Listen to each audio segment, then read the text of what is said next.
Welcome, everyone. Thank you for making the time and attending this webinar. It's going to be about women's mental health, how to support the women in your life. We'll give just a minute here for folks to join in. The chat is open. Please feel free to say hello if you're comfortable and where you're calling from. We'll do some introductions and then we'll get started. Got some people coming in. Hi, everyone. Welcome. Well, we'll kick it off. I'm Ellie. I am a customer success manager here at Tava.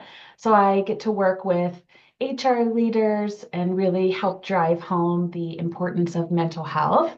And then with us, we have Natalia Andreev. She is on our clinical team. She is a licensed therapist and is going to be leading this webinar.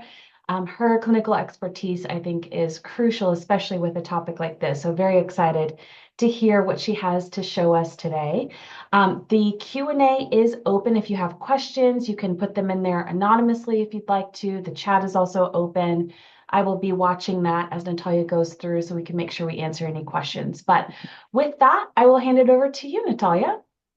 Thank you, Ellie. And again, welcome everybody. And thank you so much for joining us today. And I think this topic is just so near and dear to my heart. And I think it's just in general a very important conversation to have. So the title of our presentation today is Women's Mental Health and Supporting Women in Your Life. And I think as we recognize the Women's History Month, and by the way, happy belated International Women's Day, which was on March 8th, this past Saturday. But I think it's very, very important not only to celebrate all of the wonderful, tremendous achievements of women, across the country and across the globe, but it's also very, very important to acknowledge all of the challenges that women face, especially when it comes to mental health. And, we're going to talk a lot about the research and how it shows that mental health conditions, the prevalence of mental health conditions, some of them at least, are much higher for women compared to men. And yet, a lot of those struggles are often maybe overlooked or normalized or simply misunderstood. And the expectations that are placed on women nowadays, whether it's again, we're talking about the workplace or home or just in a society at large, I think can take a lot of toll on a woman's well-being and particularly the mental health. So today we are going to talk a lot about those challenges, but most importantly, we're also going to talk about how we can all play a role in supporting women in our lives, whether it's, our colleagues, our employees, friends, or our family members. We do have a pretty robust agenda today, and I'm really hoping we can get through everything. But some of the goals that I'm hoping to accomplish for this presentation are definitely exploring the complexity, those complex factors that impact women's mental health and the well-being. And we're going to talk about very deeply personal factors and also societal expectations and workplace challenges. We're going to talk about some of the practical strategies that you can use to support yourself as a woman and support other women in your life, whether it's in a professional or in a personal setting, and definitely go into ways, proactive, practical ways that we can all build and promote the culture that prioritizes mental health and mental well-being for women at, not just at work, but beyond. This webinar was designed to be informative, but also interactive and actionable. So I invite you to participate by joining our Poll EV tool, and it's going to allow you to engage with us in real time. So you can either use your phone, and I think it's an easier way to join. You will type in, you will send my name, which is Natalia Andreev, to the number 22333. You will receive a confirmation, and you can use that thread to participate in the activities throughout the presentation. Or alternatively, you can also go to your browser, type in pollev.com, enter my name, and you can use that to respond to the activity in that way. And I think Ellie was going to drop the instructions in a chat. So again, my goal is for you to use this tool to create some sort of a conversation and a dialogue around this topic. So I'm going to give folks a couple more seconds to figure this out and hopefully join the poll, but we are going to try it out and kick it off with our first poll question. So when you think about women's mental health, what comes to your mind? It could be a word, a phrase, a sentence. And we will, once you start responding, we will see everybody's responses appearing on the screen. And again, there's no right or wrong answers. This is your perception, what resonates with you. Yes, emotional, definitely. Burnout and stress. And we're going to cover both of those topics throughout the presentation. Yeah, could be lacking, maybe lacking resources or lacking support. Undervalued. We're going to talk about value in a workplace and in a society in general. We're going to touch on unique challenges that women face, and postpartum and peripartum depression is one of them. Feeling ignored, and we're going to also see how complex this topic is. Yeah, so hearing phrases such as "you crazy" instead of validating the struggles that you're going through. We're going to talk about hormones and the influence of hormones and mental health. Under-researched and underrepresented, absolutely. Not taken seriously, and that's one of the hurdles that women face in a workplace. Being a constant multitasker, absolutely, I can relate to that. Meditation and yoga, and men thinking that we're crazy, too emotional, being labeled as too emotional if you're a female, being minimized. And we're going to talk about caretaker and the roles that females and women take, feeling guilty about not being able to perform to the standard that maybe society imposes on us. A lot of trauma, mental load that goes into being a woman these days. Feeling overlooked and stigmatized, hormones, feeling unimportant. I really appreciate the engagement. Being labeled as too sensitive. So, personal experiences. I hear a lot of it probably comes from your experience as a woman or somebody who has been supporting a woman in their life. Where is the time to do it all, right? So, eating disorders, definitely a challenge. Discrimination at work because you're a woman, absolutely. So, thank you so much. Miscarriages and losses. This is great. I really, really appreciate the vulnerability here. Again, the complexity of the thought that goes into these responses. So, thank you. And yes, all of those things, all of these factors that you've just uh, mentioned here and shared. Somebody said physical health is blamed on mental health. Yes, like this is just anxiety, stress, depression, overstimulated. Stigma with being a single mom. And we're going to talk about being a sole caretaker for, let's say, a child, like a single mom, and the pressures associated with that, and being able to balance everything. Absolutely. Again, thank you so much for your thoughts and for sharing. Oh, why is it not letting me change the slide? All right. So now, as we dive into this presentation, I would like us to start with the challenges that impact women's mental health day to day, both in our society at large, in our homes, and also in the workplace. And again, I did say that women experience mental health challenges at higher rates than men. And oftentimes, those struggles do get sort of brushed off or normalized, or they go unnoticed. But let's take a look as to what is actually happening there.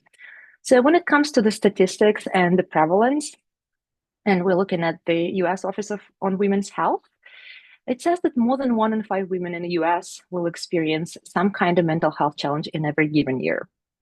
So that kind of translates into, like, if we have 5 women on this call, that more than one, right? So at least two will probably have faced some kind of mental health challenge in the past year. Again, depending on a mental health challenge, we know the rates of depression are higher, the rates of anxiety are higher, some of the trauma-related conditions, eating disorders, many of you have noticed specific postpartum and peripartum conditions in a previous slide, absolutely. And so again, that adds a layer of complexity. And then many of you, I think, mentioned something around being the caretaker for either your children or other people in your life. And we do know that, again, statistically speaking, that women make up from anywhere between 60 to 75% of unpaid caregivers. And we often care for our children, we care for our aging parents, maybe we care about for other family members or friends who have disabilities. And when you are a caretaker, when you are in this role, it's often associated with a lot of burnout. Again, those increased levels of anxiety, depression, fatigue, chronic stress, and all of this when facing the lack of support. We're going to have a whole slide on work-life balance and what that means and how it can be reframed. But again, if you think of it, when women continue to take more household responsibilities and parenting duties compared to men, even when a woman works full time. And so when you have this stress, when you're trying to balance this career demands with a lot of personal responsibilities, that could definitely again lead to those mental health challenges, feeling chronically tired, fatigued, and just overall takes the toll not only on our mental well-being, but also on our physical well-being as well. So yes, females, we are at the mercy sometimes of the biological influences and hormonal challenges, right? So again, postpartum period, peripartum period, we know that, for example, the statistic says that 1 in every 7 new mothers develops a postpartum depression, and only about half of those women get diagnosed properly and receive the care that the help that they need. But on a broader spectrum, just think about the hormonal fluctuations during your monthly cycle, during pregnancy, during menopause, and those can affect your mental health and your mood and just your health in general so significantly. And then there is definitely still a lot of healthcare disparities and underdiagnosis challenges when it comes to female. And again, oftentimes when it comes to healthcare and mental health, it could be dismissed as stress or you too hormonal or you too sensitive, right? Again, we're brushing it off or writing it off as the hormonal issue. And that could lead to misdiagnosis and again, a delay in receiving support and care that a woman needs. And we also know that we're going to talk a little bit more about women of color, women from different ethnic and minority groups. The statistics there are even more significant, saying that the barriers that these women face are even greater when it comes to not only access to mental health resources, but also a lot of financial, cultural, systemic factors that go into it. So, as we can see, when it comes to um, women's mental health, it is influenced just by so many factors, ranging from, biological and societal and systemic. And we're going to talk a lot about the individual factors, but many of us, many women tend to struggle in silence. And the reasons for that could be stigma, could be the lack of resources available, or the lack of access to those resources, even if they are in place. Or maybe just the pressure to just keep pushing through and keep pushing forward. So I'm very, very happy that we have this conversation today and we're talking and we're raising awareness and hopefully going to learn some strategies on how to make progress and how to improve on certain things. All right, well, let me ask you this. So I'm curious about your opinion. Which factor do you think has the greatest impact on women's mental health? And again, there is no right or wrong answer. It's where you're at in life as a woman, maybe your age, your career aspirations, your socioeconomic status will play a role in your answer. But at least that support. Yes, having support. Oh, we're going to talk a little bit about the policy and some of the legal things around female health, postpartum, yeah, overall health.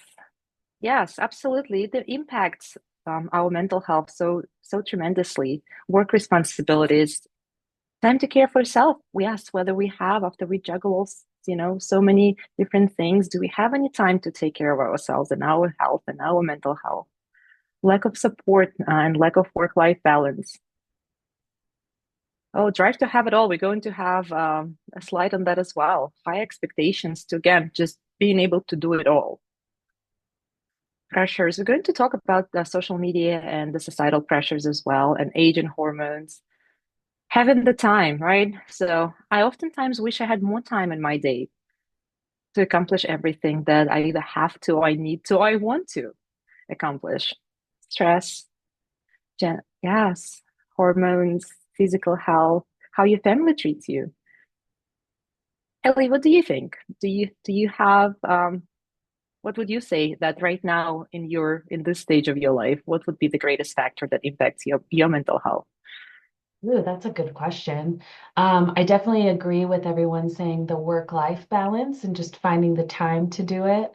Um, Yeah, this one here, constantly having to think about how you say something at work because you don't want to be seen as emotional. I think a lot of times women have to be a little bit more thoughtful and intentional with how we say things or what we do because of how we may be perceived, which can Yeah. add more stress. Yeah, absolutely. Thank you, Ellie, for your perspective. And yeah, I think this comment goes along with systems historically built for white men. And we've come a long way from trying to achieve equity and equality, but we definitely have a lot more work to do. Safe environment, the double shift. Yes, we're going to talk about that phenomenon as well. Balance in work life and relationships and children. Yes, absolutely. Rest could be a very good positive factor when it comes to women's mental health, right? So again, so we can look at the factors as something positive that positively impacts our mental health, or we can look at factors that are negative and impacts our mental health in a negative way. So again, um, thank you for participating. Moving on. Okay. So beyond those individual experiences that many of you have shared and the factors that you think affect the women's mental health the most, again, there's societal and workplace expectations that definitely play a pretty big role when we're talking about shaping a woman's mental health journey. So again, somebody did mention this term. Many women have pressure to do it all. And that means that we are trying to really excel at work, and we're trying to be a perfect parent, like a perfect mother. We're trying to maintain this ideal personal life, and we're trying to do it all while facing a lot of barriers on both societal and systematic levels. So somebody mentioned the second shift phenomenon, right? So what does it mean? Um, well, we do know, again, the research and statistics show that women spend on average about 4.5 hours per day of unpaid household labor. And that was an article from Harvard Business Review. And they compared it to how much time men spend on the same household labor. So women spend twice as much time. And if we're doing this, that could lead to consistently and always, coming from our sometimes very demanding jobs and taking on other responsibilities at home. We're going to start feeling exhausted, stressed out. And somebody said, then you will have no time or have very limited time for any self care or even career advancements or career aspirations, right? If you want to spend a little bit time thinking out your career path, you're probably not going to have that much time at your disposal if you're trying to juggle that second shift. And again, that pressure to have it all, right? So personal roles, professional roles, and we're doing this. A lot of women do that, but what is the price? So it comes at the expense of our own well-being, both physically and mentally. And also, it does take a lot of mental load being able to plan, to organize, to manage family life. And sometimes it's just invisible to other people, but it could be so, so mentally draining. Um, I think there was many points noted in a previous slide around workplace bias, and the lack of leadership representation.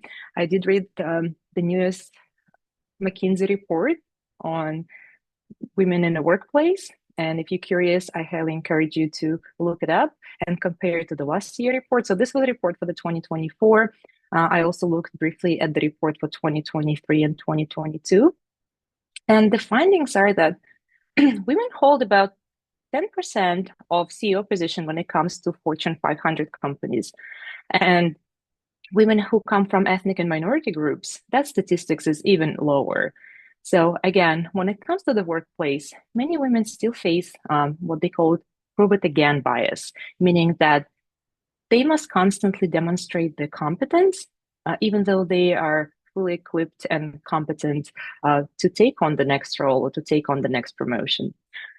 We also know that gender pay gaps and workplace inequities still exist.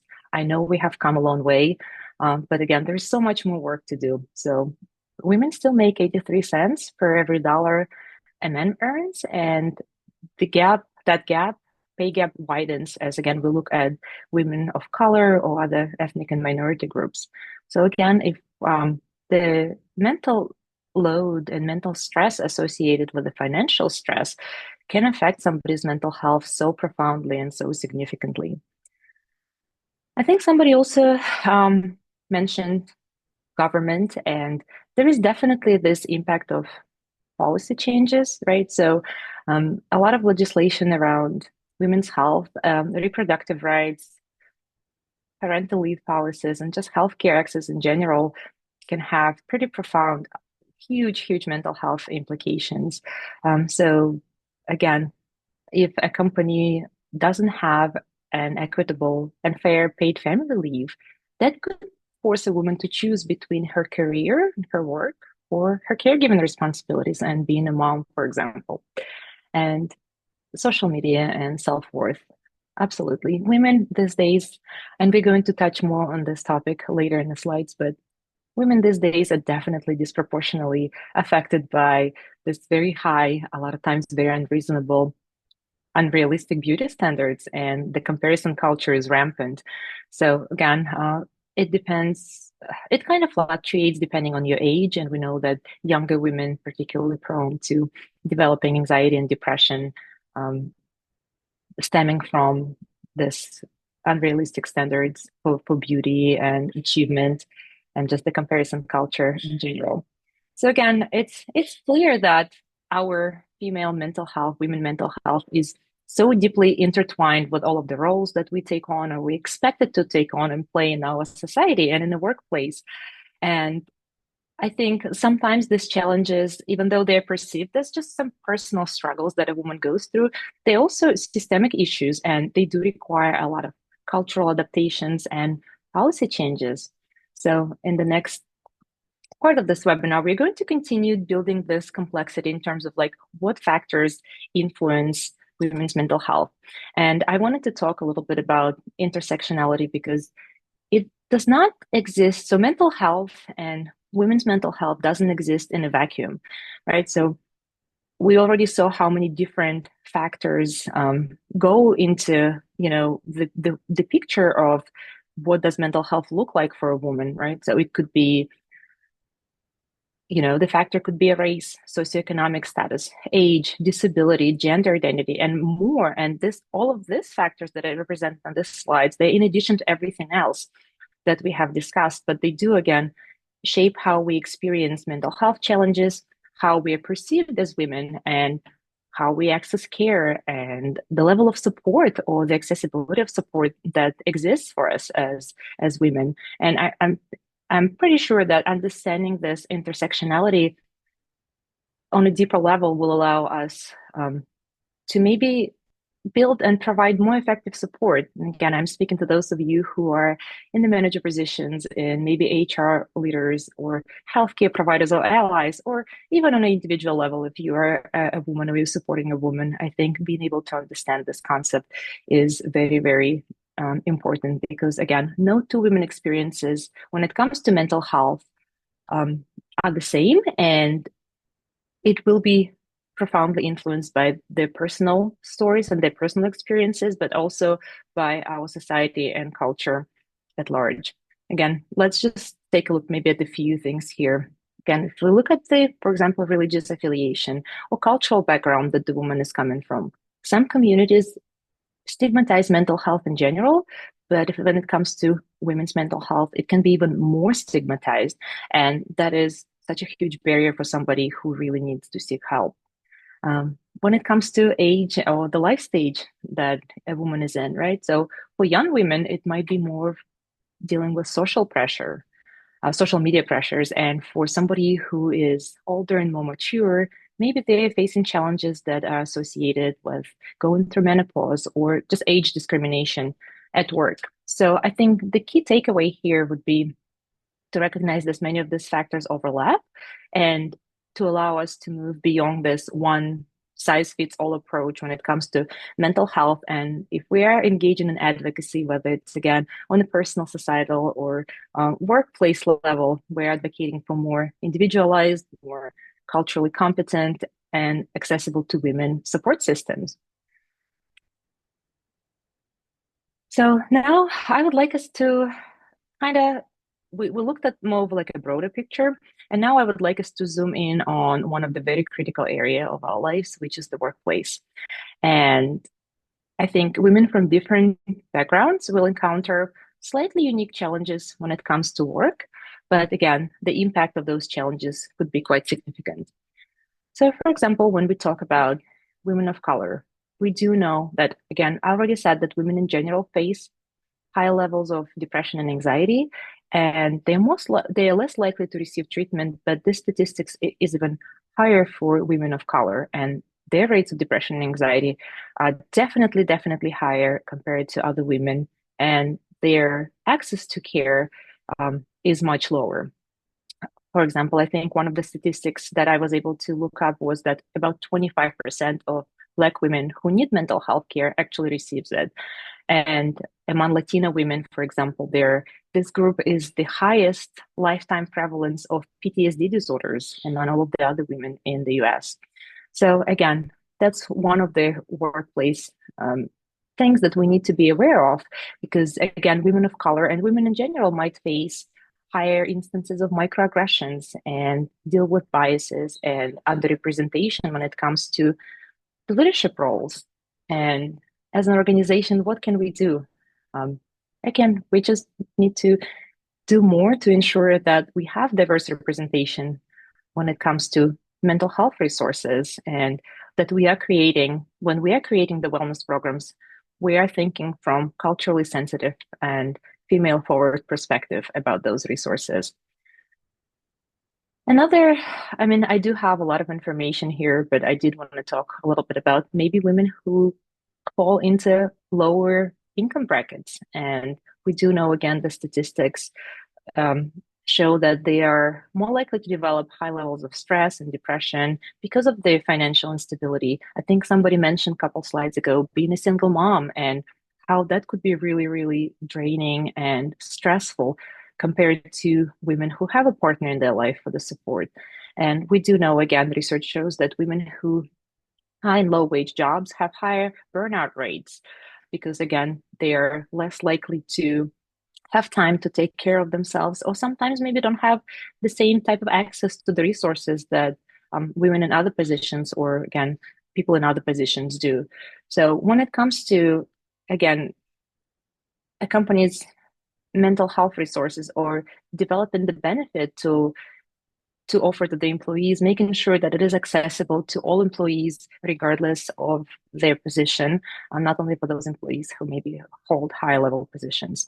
And you, as an employer, as a company, you will help, again, to reduce the barriers to care for those women. And again, there is a lot of unique challenges, for example, for women in the workplace who identify um, like who are part of LGBTQIA plus community. Again, women who are part of LGBTQIA plus community do experience, again, higher levels of depression, higher levels of anxiety compared to heterosexual women. And if you are a woman who identifies as a transgender woman, your rates of those mental health challenges and PTSD and sometimes even suicidal ideations are going to be even higher, all due to discrimination or sometimes the lack of the gender affirming care.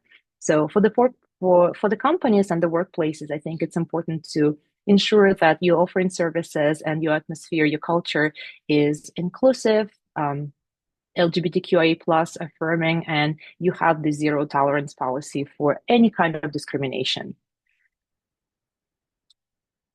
Okay, so we know that, again, intersectionality of factors really matters, and no two women will experience mental health in the same way.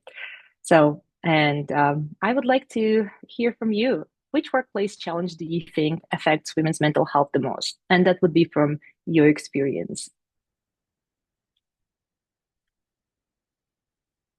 Okay, we have some answers rolling in.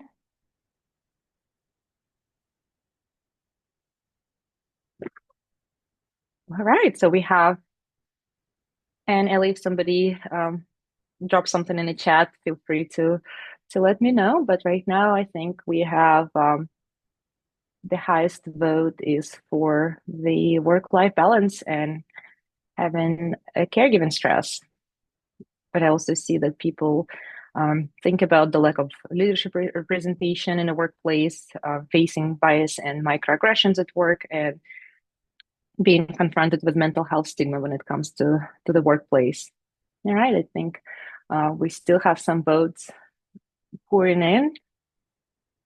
Okay, so I think that overwhelmingly, this is where we stand. So the work-life balance and being a caregiver that adds those layers of challenges. Thank you again for your participation. Okay. So I would like to kind of conclude this segment on key challenges that affect women's mental health by briefly talking about some of the biggest stressors that women face in today's world. And of course, women have always faced unique challenges, but I think today's stressors look slightly different from what they did for, previous generations. And I'm sure that future generations, their stressors and their, unique factors will look very different from what we experience today. But again, I think in this day and age, we know that demands of balancing careers and jobs and having these family responsibilities have further intensified, and we constantly have to navigate the dynamics of the workplace, discrimination that, again, we have done a lot of good things trying to combat the stigma and deal with discrimination in the workplace. But sadly, it continues to persist, just finding the new ways to manifest itself. And definitely the rise of social media introduced so many different pressures that didn't exist before. So let's begin by looking how these challenges, maybe even they were present before, but they evolved over time. And again, let's say, let's start with balancing career and family life and having, facing more demand. I think in the past, the gender roles were more defined, and so were the family responsibilities, right? So fewer women went to work, a lot of more women stayed home and took care of the children or, aging parents or other family members. But today, women are expected to thrive, right? To thrive overall in their careers, personal lives, but we don't have the system supports in place, right? So, such as affordable childcare. Some workplaces really lack flexibility when it comes to workplace policies and working hours, and not everybody provides an adequate paid leave for parents.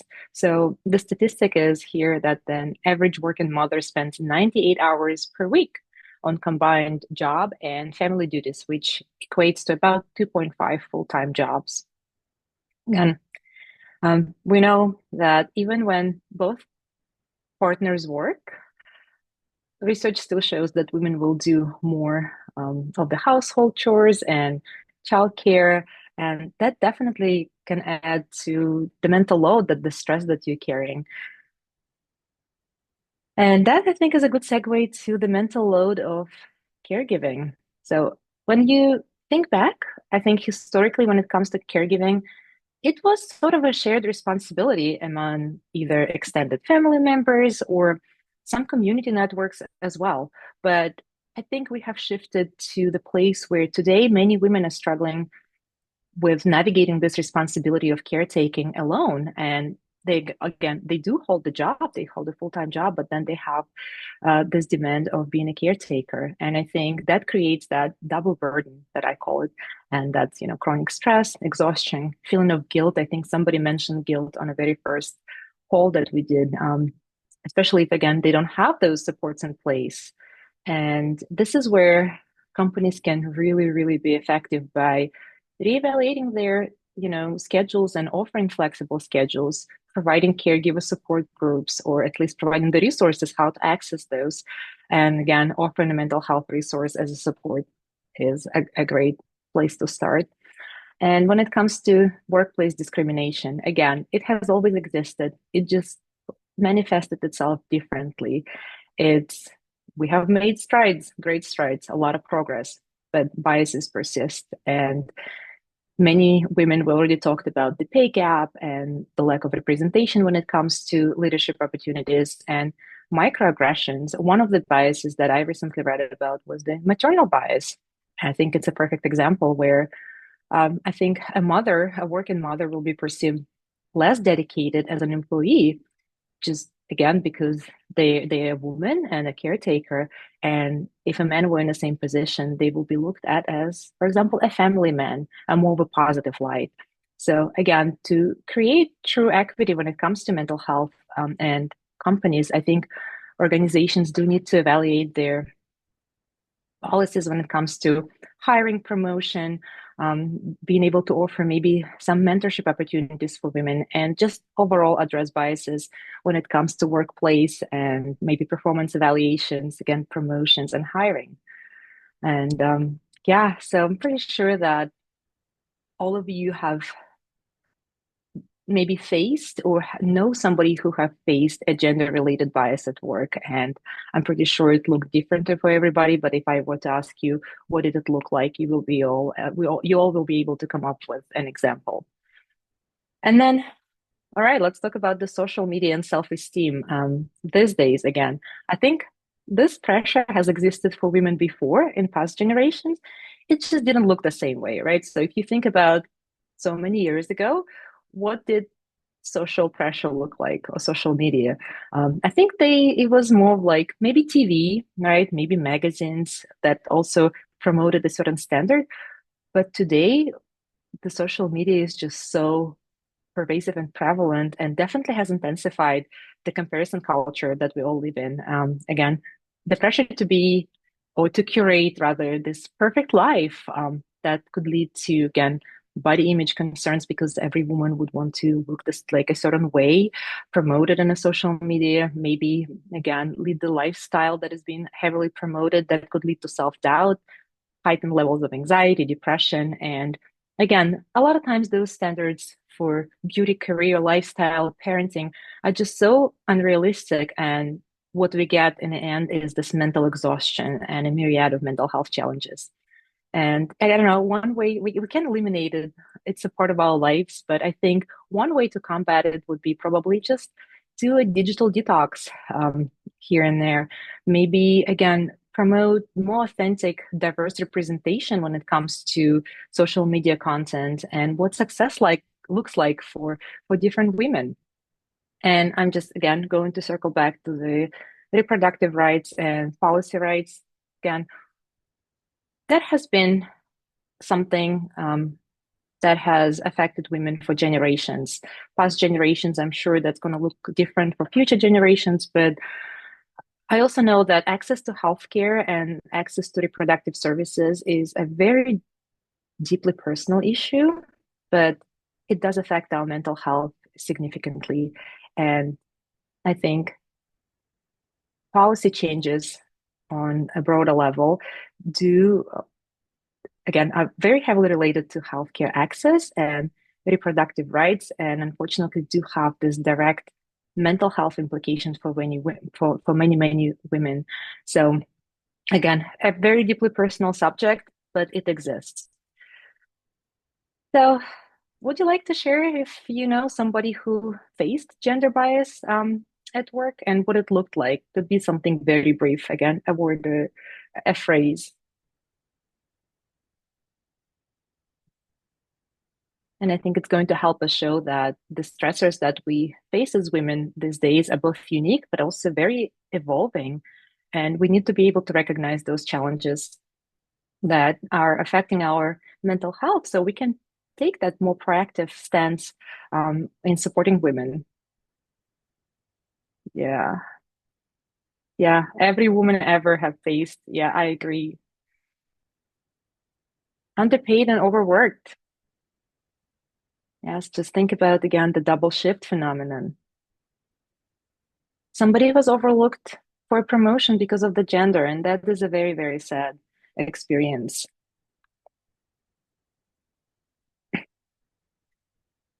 Working in IT, men often think I'm the secretary and that I don't know what I'm talking about. Absolutely. That is a phenomenon that we see unfolding more and more, but I think it always, have been manifesting itself as such, depending on a different roles. But certain, I think, certain areas of work, certain fields have higher rates of those instances than other. Yeah, a lot of Emphasis is placed on your body and the diet. And it could be a positive thing when you're trying to promote healthy lifestyle and healthy eating habits, because again, the benefits are tremendous. But again, where is this right balance? Comments like your one, because I was passionate about the topic. Yeah. Again, that's, I think, the emotional component comes into play. Biases based on emotions. Yes, women are often deemed emotional and being forced into lower paying jobs. Yes, and that's also in addition to already making 83 cents for every dollar a man makes. Yeah, so disturbing experience where somebody would call out the inefficiencies of single moms at work. So these women are already facing a lot of challenges, a lot of barriers, a lot of stress. And instead of implementing support, they feel like they've been singled out and stigmatized. Absolutely.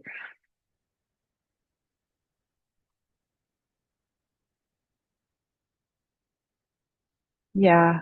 So absolutely. The pay gap, depending on your workforce composition, where it's male or female dominated, and not feeling valued. Yes. So that is the reality of the workplace gender bias. And again, I do appreciate everybody's input and vulnerability and sharing. So we are now going to transition to recognizing the signs that a woman is struggling with her mental health. And again, some of us, some women might feel like they have to be strong. They just have to power through, hide their struggles, keep going, and hide those signs, or symptoms of the struggle, so others don't see it. And again, it creates not only self internalized stigma, but also affects their ability to access services that they need. And when we're looking at the signs of a struggle in a woman when it comes to the mental health, sometimes it's very I think we need to look beyond something that is very obvious and consider some pretty subtle changes when it comes to a woman's behavior, her mood, her energy level, and that again, even the shift of smallest things can indicate that a woman in your life needs support. So I think personally, as a therapist, as a woman, I think one of the biggest misconceptions in mental health and when it comes to mental health challenges is that it always looks like something extreme, like extreme sadness or crisis moments. And in reality, the signs could be quite subtle and not necessarily quite obvious. So when it comes to, for example, sadness, it doesn't have to be extreme to be, for example, considered for a diagnosis of depression. Sadness could be just persistent and lasting for a long period of time. Or a woman could just be more irritable than usual because she's, feeling exhausted or she's unmotivated. And these things can tend to be dismissed as maybe stress, or she's just having a bad day, or she's just always emotional. Again, you can look for something like a woman, or whether it's a colleague or a friend or a family member, maybe starting to withdraw from conversations. Maybe all of a sudden she's missing deadlines and that's not like her. Or she's losing interest in things that she used to enjoy, and that could be an indication of stress or the burnout. So again, just think about picture a woman in your life, whether a colleague or a friend or a family member who is always engaged, enthusiastic, but recently maybe has started canceling your plans, to hang out or have coffee. Maybe she is not going to the meetings or just seems very distant. And the shift in that behavior might not necessarily them losing interest in their role or in their job or in their career. It could be just the sign that a woman is completely mentally exhausted and drained and in complete distress. Again, beyond the emotional signs, because mental health is not just about emotions, and we do take this holistic view of health. Mental health, mental struggles affect the body too. So again, a woman might be mentioning increased instances of headaches, maybe gastrointestinal troubles, maybe stomach pain, or just this unexplained fatigue, even though she probably had an opportunity to rest adequately. maybe she starts sleeping a lot, or maybe again struggling with insomnia, and that could again impact the personal and work relationships. And cognitive signs that could manifest, that, for example, depression or anxiety can manifest itself as could be having a hard time focusing. And just imagine a woman who's trying to work and run the household. There's a lot of moving pieces that she needs to coordinate and navigate. And now it's really hard to do that. You're getting forgetful, you're full of self-doubt, questioning yourself. And again, some of those manifestations can sometimes be mistaken as the lack of effort when it comes to the workplace. But in reality, it could be just a sign of the mental distress. So this slide is definitely not an exhaustive list of all of the signs that a woman, um, they can show that a woman is struggling. This is just of the a few that I wanted to highlight, but everybody's mental health will look different, and your woman, whether it's again a friend, a colleague, a family member, the most, and any changes in their emotional health, their cognitive health, or their physical health can indicate that something is happening and she might need a little bit more support. Something to share So too, Talia. go Um, ahead. Learning yourself, I think, is really important, and what maybe um, your struggles are, your triggers, things like that, I think is really helpful so that you personally understand when you're struggling. That's something that I constantly work on in therapy, is just really getting to know myself so I know when maybe my mental health is not in the best place. And one of my insecurities is not feeling good enough. So one thing that I do when I'm in that place of not feeling good enough is I subconsciously do more than I normally would for other people. So I go above and beyond of, getting them a meal, or like, just trying to prove that I'm good enough. I never would have known that about myself if I hadn't taken the time in therapy to really discover who I am and what I struggle with. So I think that's really important too. Oh, absolutely, Ellie. Thank you for bringing that point up. I think Yeah. it's always starts with self-reflection and looking inward and knowing who you are as a woman, and how certain things manifest for you. Because again, we're all unique and different, and are faced with different challenges in our life. And I see that people are starting to share their experiences as to what is the most oftenly overlooked, I guess, sign that a woman is struggling with mental health. Yes, so she will fake happiness. She will smile often, just again to not be perceived as weak or incapable, right, of handling a position. For example, if she was given, increased responsibilities at work, so having to prove herself. Yes, having brain fog. Again, holding back tears and smiling, still being able to function and do daily things. Absolutely. So mental health struggles sometimes are not about you not being get out of bed, which this is an extreme, again, representation of a mental health challenge. But again, if you just able to get through your day and still keep up with all of your responsibilities, doesn't mean that you're not struggling. Yes, sometimes misusing substances or using substances to cope. Yes, labeled as fun wine nights. A lot of times we use that as an escape mechanism. I know that substance use, some people say it helps. Maybe it could be effective in a very short term, but is it a healthy coping skill? Absolutely not. Yes, becoming quiet and not as energetic as, a woman has always been. Masking emotions with something else. Absolutely. And that could look different for different women. Fake it till you make it. I think we've all been there at one point or another.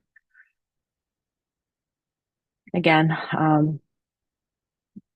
yeah, I appreciate the candor here and you sharing your, hopefully, I don't know, your own experience or experience of the people that you have supported or have observed at one time. But I do think that, again, when somebody who is near and dear to your heart, who is very close and you care deeply about them, is struggling with their mental health, it's only natural to want to jump in and to help and to fix everything. But oftentimes that's not the way to respond. Even sometimes, even as if it's well intended and think about intent versus impact, again, we can make a big difference even with the smallest of things that we provide to a woman who is struggling. So they could feel supported and seen and heard and validated. So these are some of the things that you can do to provide support without imposing judgment or pressure, right? So I'm just going to cover a few. For example, again, we have this inclination to jump in and do something because we don't want to see them suffering. We want to help. But sometimes all they need is just for you to simply listen. Again, without immediate need to offer advice or go over the solutions. Because I think women, especially, um, I think they often feel like they feel pressured to be strong, right? To kind of play catch up with men because men also are oftentimes portrayed as strong and enduring when it comes to mental health challenges. So women feel pressured to do the same and they may hesitate to open up. So being able to create that safe space for them to talk about their feelings without feeling judged could be a pretty powerful experience. And you can, do so by asking open-ended questions. How have you been feeling lately? What's been on your mind? And it just kind of invites the conversation rather than maybe like pushing some kind of agenda. The next point is being able to offer encouragement without sounding dismissive. I think sometimes it's easy for us to fall into a habit of saying something like, you know what, I think you just stress, or I'm sure it'll be fine. But those comments, even though they could be well intended, they can feel dismissive to somebody who is struggling.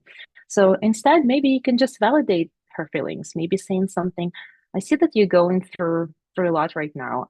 I'm here for you. And that will maybe acknowledge the experience without minimizing it. Again, you don't have to understand what somebody is going through, but you can always show empathy and just simply by being there and offering your assurance. Respect and boundaries is another big one. I think not everyone is ready to talk about their struggles, and that's okay.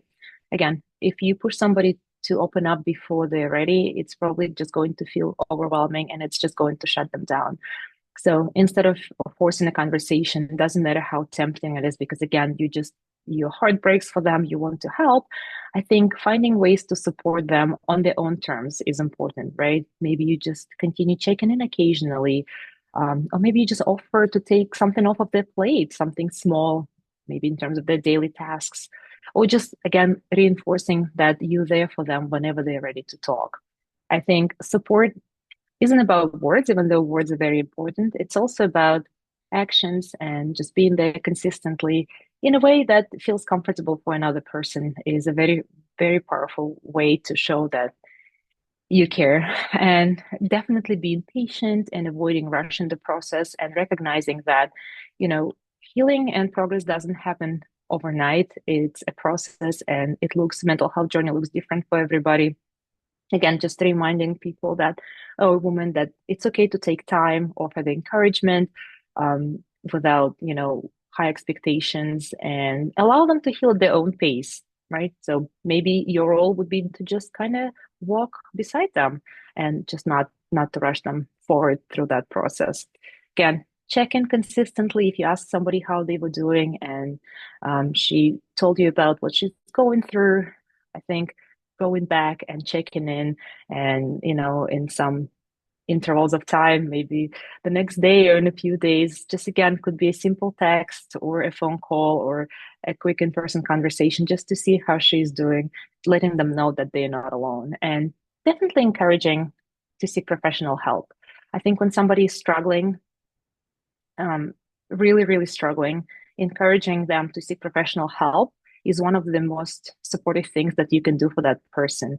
But it definitely is a delicate topic and needs to be approached with care, right? Again, if you say to someone, you need to see a therapist when you notice that they're struggling, it could be, I think, a little bit harsh or pressuring. Maybe you could go instead with something like, um, talking to a professional has helped me tremendously when I was struggling. I think this is going to be a little bit more of a normalizing experience for a woman without making her feel pressured or judged. Again, professional help is incredible, but there are also other resources beyond just talking to a therapist. If a woman is not ready to engage in therapy, there are a myriad of mental health applications and support groups.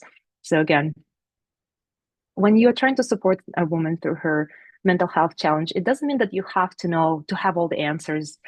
You sometimes you won't have any answers at all. Sometimes I think the most powerful thing that you can do is just to be there for her, to be present, to be patient, and remind her that, you know, she doesn't have to go through this alone. And I know we are almost at time. I do have a couple more slides. I'm going to skip this fall.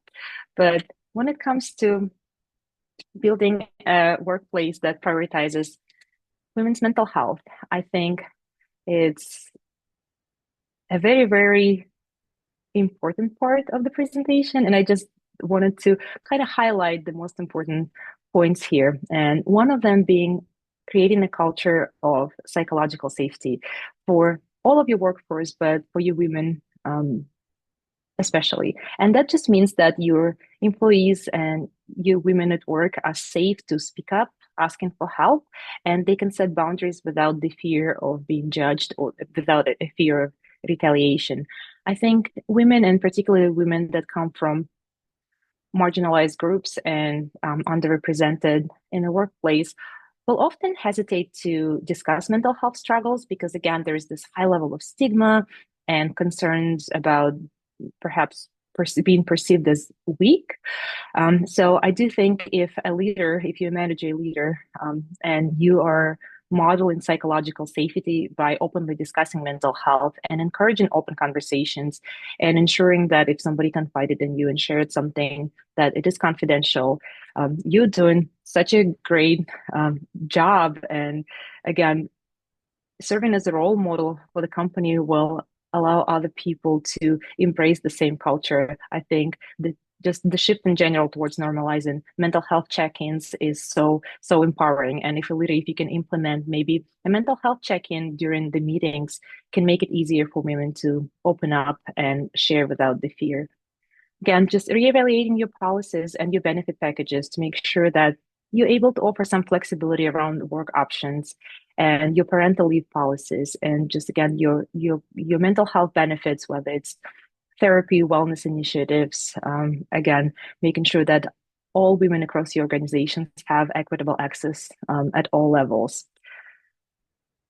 Again, revisiting this workplace bias and microaggression point, I think it's important to create a culture where any type of discrimination is not tolerated, that you do have a lot of training on how to recognize and address workplace biases, that you do have mentorship programs. And I think as an HR leader, that would be a great place to start to ensure that your workforce, your managers, your leaders are ready to address those microaggressions and biases that they come up.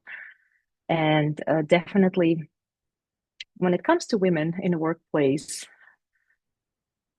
just making sure that you do have opportunities for women to excel, to grow, and again, have the same, I think, access to the leadership opportunities as men do.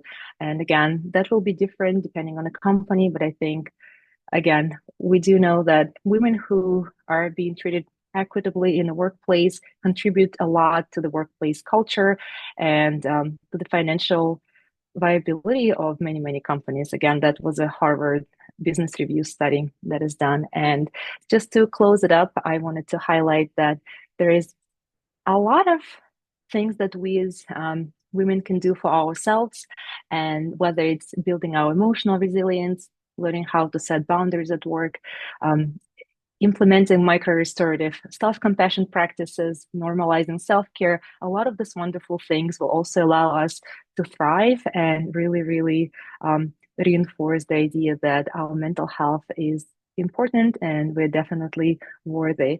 And finally, I wanted to highlight that Tava has a wonderful collection of women's mental health resources available. Ali, if you want to maybe drop this link in the chat if you have it, it would be great. But again, I know we're at time, so I really appreciate you being here, participating, and again, just learning about the importance of women's mental health. Thank you, Natalia. Yeah, I think there's lots more we could talk about with this particular topic, but this resource is a really good one. If you go to our website, just tavahealth.com, there's in the top, there's a menu. If you go to resources, you can find that there as well. I wasn't quick enough to get it in the chat, but I thank you, do think I everyone. have it. I'm going Do to you drop have it it? for You could those throw it in hosts. there. Who is still on the call. You can grab the link in the chat. There's also this, I'll post this one in there.